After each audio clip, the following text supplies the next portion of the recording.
High-quality Photoshop work begins with making precise, natural-looking selections. Let's take a look at the tools that you need to do this. One of the keys to making great selections in Photoshop is to be lazy. Before you start to create a painstaking selection by hand, ask yourself if Photoshop can do the job for you.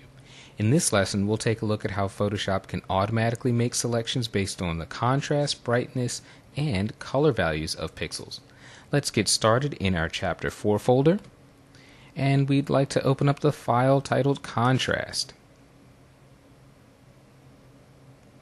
Here we've got a single channel grayscale image, and what we'd like to do is to perform an edit on the sky, not the mountain. Now your instinct might be to go and simply trace along the mountain ridge, but I want you to notice that there is a marked contrast difference between the sky and cloud area and the mountain, and we can use that to our advantage. We're going to click on the Channels tab here and duplicate the existing gray channel. It's very important that we duplicate this channel, so we'll drag it down here to the duplicate icon.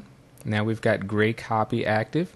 What we want to do next is go up to Image, Adjustments, and Threshold, and this is why we made the copy.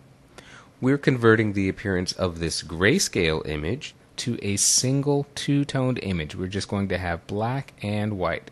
Everything that's darker than a midtone is going to black, everything lighter than a midtone is going to white, and we're simply going to modify that threshold level by dragging the slider. What I'm trying to do is eliminate all the white values in the mountain. So if I drag this to the right, I'm actually redefining the point at which Photoshop sets pixels to be black. If I drag the slider to a value of 149, I'm instructing Photoshop to take all the pixels darker than a level of 149 and set them to black. Basically, I'm telling Photoshop that 149 is the level at which we're going to split pixels between white and dark. I'm going to hit OK. Now, of course, we've got this selection up here, but this takes 2 seconds to clean up. With the Marquee tool active, I'm going to simply select this. I'll press the Delete key on the keyboard. Photoshop asks me what I want to fill it with. I want to fill it with white, so I'll hit Enter to invoke the OK button. And now click anywhere outside the image to deselect. Now we've got a perfect mask here. What I'm going to do is go to Gray Copy and hold down the Control key on Windows, that would be the Command key on a Mac, and simply click. That loads the selection from this gray copy. Now we click on our regular gray channel. We'll go back to our Layers panel. Let's add a Curves adjustment layer here. Now if this is the first time you're opening up curves with a grayscale image, I want you to go to the Options panel here and choose Curve Display Options and set this to light, 0 to 255. That's the standard way of working, and it'll just be very confusing if your blacks and whites are switched down here. So this is what you want to see: shadows on the left, highlights over here on the right. I'm going to click the On Image Adjustment tool, and for the clouds here, I'm going to simply click and drag up to brighten them a bit. Then I'll go here into a dark region of the sky, and I'm going to click and drag down. Now look at that nice contrast that we're getting in the sky. It's like shooting with a red filter, and we're leaving the mountain range completely alone. So we've been able to use contrast to make our selection for us. Now let's talk about how to make selections based on color. We're going to close this file. You don't need to save it. And back in our Chapter 4 folder, let's open up the file titled Color Range.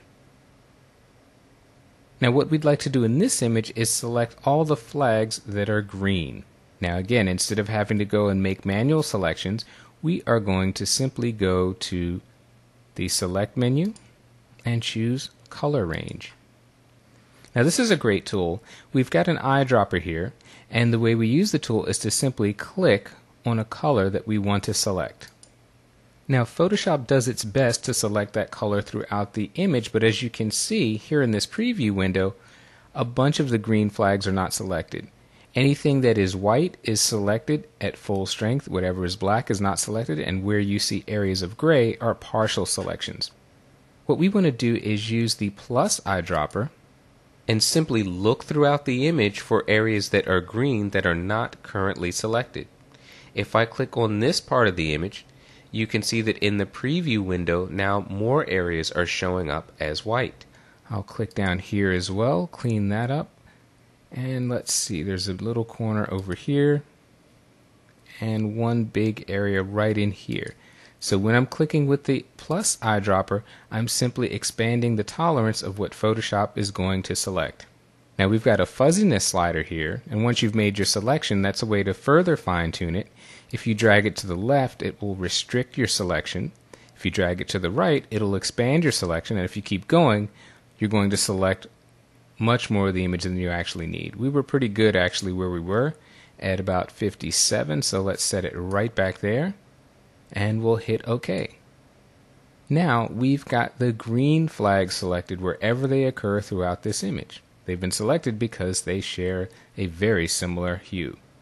Now let's go to the adjustments panel and add a quick levels adjustment. And if we simply drag this midtone slider, if we move to the right, you can see that those green flags are getting darker.